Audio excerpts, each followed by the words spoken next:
Ce jeudi 9 mars, envoyé spécial enquête sur la difficulté pour les Italiennes d'avoir accès à l'IVG. Parmi les témoignages, celui de Glada interpelle, elle évoque les violences physiques et morales endurées lors de son avortement, dans un extrait que nous vous dévoilons en avant-première. À l'heure où certains États voire certains pays remettent en question le droit pour les femmes d'avoir accès à l'IVG, envoyé spécial, présenté par Élise Lucet sur France 2, enquête sur le cas italien.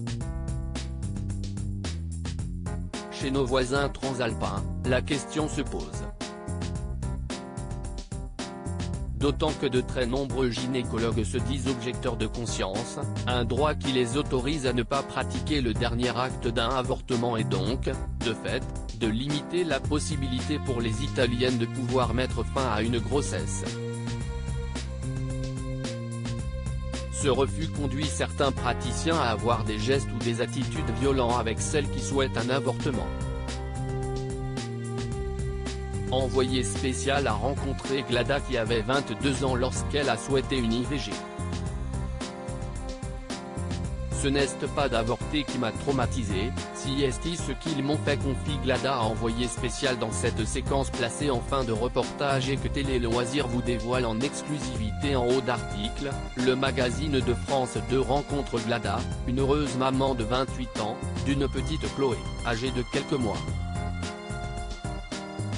Elle a 22 ans quand elle souhaite avorter, choisir quand devenir mère, est une chose très importante, je crois que ça va déterminer le genre de mère que tu vas être, explique-t-elle. Débute alors pour elle un cheminement qui la marquera à vie. Ce n'est pas d'avorter qui m'a traumatisé, si est ce qu'ils m'ont fait. La gynécologue et l'équipe soignante qui l'accompagne dans sa démarche. Encore jeune, Glada explique qu'elle était effrayée lors de son rendez-vous avec la praticienne. Elle chantonne pour tenter de s'apaiser et cela déplaît au médecin qui lui intime de se taire car il n'y avait rien à fêter.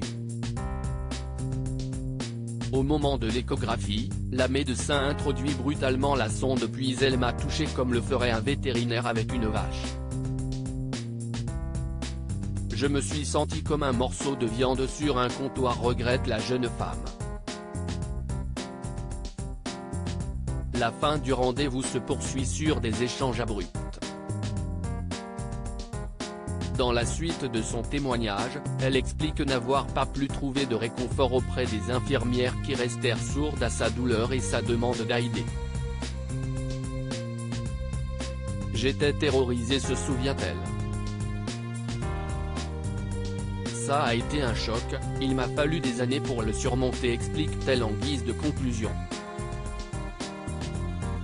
Des anti-IVG dans les hôpitaux italiens en plus des groupes catholiques qui organisent des enterrements, envoyé spécial s'intéresse dans la première partie du sujet aux groupes anti-IVG qui, sous couvert d'informer les femmes désireuses d'être informées sur l'avortement, tentent de les dissuader quand elles ne les culpabilisent pas.